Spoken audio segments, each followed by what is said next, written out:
Pernah nggak sih kalian ngerasa kalau cara kita belajar selama ini tuh agak kaku ya, ketinggalan zaman gitu?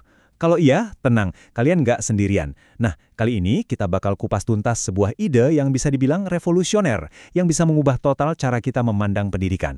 Namanya konstruktivisme. Coba deh bayangin, dunia di sekitar kita udah lari kenceng ke masa depan. Tapi kok sistem pendidikan kita seringnya kayak masih nyangkut di masa lalu ya? Kayak artefak kuno gitu.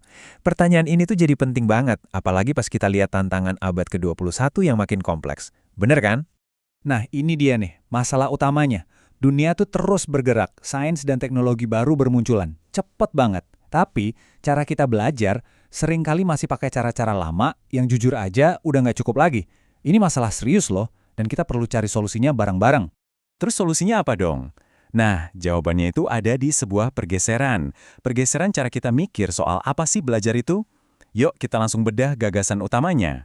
Oke, ini intinya. Gini deh, bayangin pengetahuan itu kayak sebuah bangunan.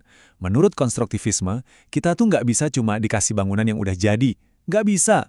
Sebaliknya, setiap dari kita, setiap pelajar adalah pembangunnya. Kita yang aktif menyusun pengetahuan kita sendiri, bata demi bata. Ini beda banget sama ide lama yang bilang otak kita itu kayak gelas kosong yang tinggal diisi air kan? Nah, kutipan dari Szymanski ini pas banget buat ngegambarinnya. Ada dua kata kunci di sini, aktif dan membina sendiri. Jadi ini bukan lagi sekedar, ya udah hafalin aja fakta-fakta yang ada. Bukan, ini soal kita sendiri yang aktif mencari makna, membangun pemahaman yang benar-benar jadi milik kita. Oke.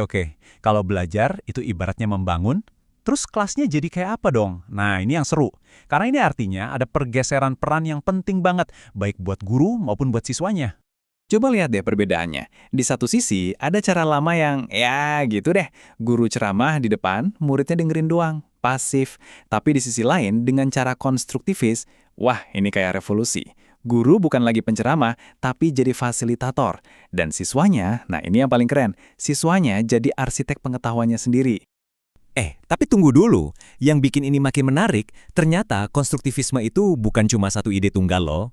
Ada beberapa aliran atau perspektif berbeda tentang bahan bangunan pengetahuan kita ini datangnya dari mana sih? Yuk kita lihat 3 jalan utamanya. Yang pertama datangnya dari dunia luar. Perspektif ini, namanya eksogen, percaya kalau kita membangun pengetahuan ya dari interaksi langsung sama dunia nyata. Kita mengamati, kita coba-coba, kita eksperimen. Contoh gampangnya gini, seorang anak belajar soal gravitasi bukan dari baca buku, tapi dari ngejatuhin mainannya berulang-ulang terus ngeliat apa yang terjadi. Nah, itu dia, belajar dari pengalaman langsung. Terus yang kedua, pengetahuan bisa datang dari dalam diri kita sendiri. Ini kebalikannya, namanya endogen. Jadi fokusnya ada di pikiran kita. Pengetahuan itu tumbuh dari proses kita mikir, merenung, nyambung-nyambungin ide.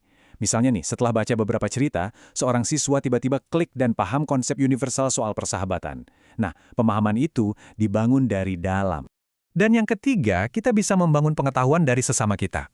Perspektif ini namanya dialektikal, benar-benar menekankan kekuatan kolaborasi.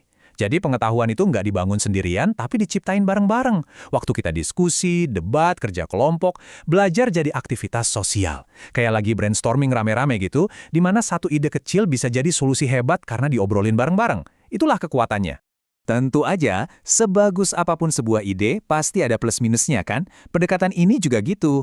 Ada kelebihannya yang keren banget, tapi ada juga tantangannya. Biar adil, yuk kita lihat dua-duanya. Manfaatnya? Wah, ini banyak banget. Siswa jadi jauh lebih aktif, lebih kreatif, dan mandiri. Karena mereka nyambungin hal baru ke apa yang udah mereka tahu. Pelajarannya jadi lebih nempel, lebih bermakna. Dan yang paling penting, mereka nggak cuma belajar apa yang harus dihafal, tapi mereka belajar bagaimana caranya berpikir. Tapi ada tantangannya juga. Jujur aja, ngelola kelas di mana setiap anak aktif membangun pengetahuannya sendiri itu jelas lebih rumit daripada sekedar ceramah satu arah. Ini butuh guru yang benar-benar jago jadi fasilitator dan tentunya lingkungan belajar yang mendukung proses itu. Oke, setelah kita ngobrolin semua ini, jadi apa sih poin penting yang bisa kita ambil? Apa pesan utama dari semua ide tentang konstruktivisme ini? Nah, ini dia nih pergeseran fundamentalnya. Kita harus berhenti melihat siswa sebagai gelas kosong yang cuma perlu diisi. Udah, stop. Sebaliknya, kita harus mulai melihat mereka sebagai seorang pembangun yang hebat, yang tugas kita adalah memberdayakan mereka, kasih mereka alat, bahan, dan bimbingan, supaya mereka bisa menciptakan bangunan pemahaman mereka sendiri. Jadi, kalau belajar itu membangun. Pertanyaannya sekarang buat kita semua. Hari ini pengetahuan apa yang lagi kalian bangun? Entah itu pas lagi belajar hal baru, baca buku, atau sekedar mencoba memahami dunia di sekitar kita. Coba deh direnungkan. Terima kasih sudah menyimak.